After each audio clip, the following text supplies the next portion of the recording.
আসসালামু আলাইকুম। গ্রামীণ পরিবেশটা যে কত সুন্দর এটা একমাত্র যারা অন্তর্দৃষ্টি দিয়া আসলে এই সৌন্দর্যগুলা উপভোগ করতে পারবা, আসলে তারাই আসলে এই সৌন্দর্যগুলা প্রকৃত অর্থে উপভোগ করতে পারবা।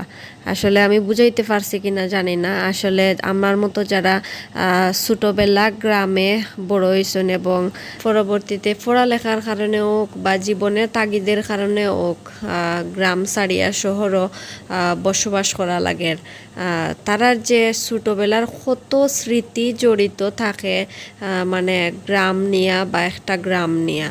গ্রামের শৈশবর যে ছোটোবেলার স্মৃতিগুলা এগুলা যখন মাঝে মধ্যে মনে হয় তখন বুকের ভিতরটা মনে হয় যেন মানে খালি হয়ে যায়।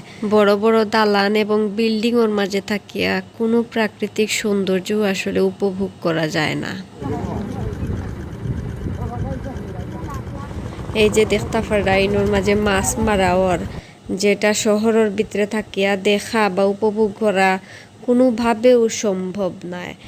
আর এখন আপনারা দেখতে পারা ব্রিজর খান্দা বাই দিয়ে আসলে বাঙ্গি বাঙ্গি ছুটি ছুটি জার্গি, আসলে জানি না এটা কনস্ট্রাকশনের কাজর গাফিলতির কারণে নি না ব্রিজটা অনেক উঁচাতে হওয়ার কারণে ইনো মাটি টিকাইয়া রাখা যান না, এটা আমি সঠিক জানা নাই, আমি আপনারা কইতাম পারতাম না।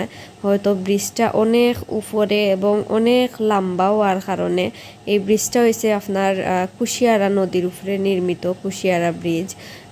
তো কুশিয়ারা নদীর ব্রিজ আর কি। তো ব্রিজটা কিন্তু প্রচুর লম্বা, অনেক লম্বা ব্রিজটা, আপনারা যদি খেয়াল করে দেখেন একটু আগেও কিন্তু আপনারা দেখতে পাচ্ছেন যে ব্রিজটা মানে কোনান থেকে শুরু হয়েছে এবং এই যে ব্রিজের যে ভিউটা মাশাআল্লাহ, আলহামদুলিল্লাহ, আল্লাহ আসলে দেখার সুযোগ করিয়া দিয়েছেন এবং যে আকাশটা দেখা যায় আলহামদুলিল্লাহ, মানে অনেক সুন্দর একটা ভিউ।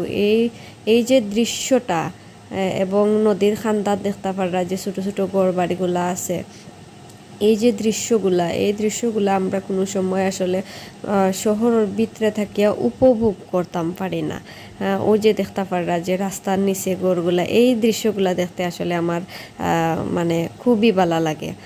ব্রিজটা কিন্তু ও মাত্র শেষ হইল, মানে ব্রিজ থেকে আমরা ও মাত্র নামলাম।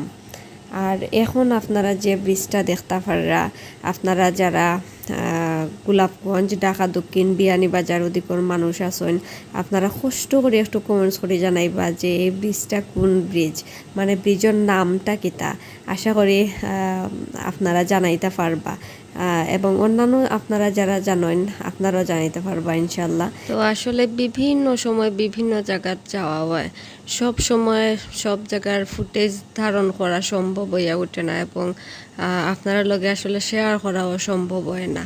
আর এখন ও যে সুন্দর ভিউটা দেখতে চাইন, মানে অসাধারণ একটা মানে সৌন্দর্য, পানির মাঝখানো টিল্লা, আবার ইটর ভাটা, আবার এনোর মাঝে ফুলও একটা।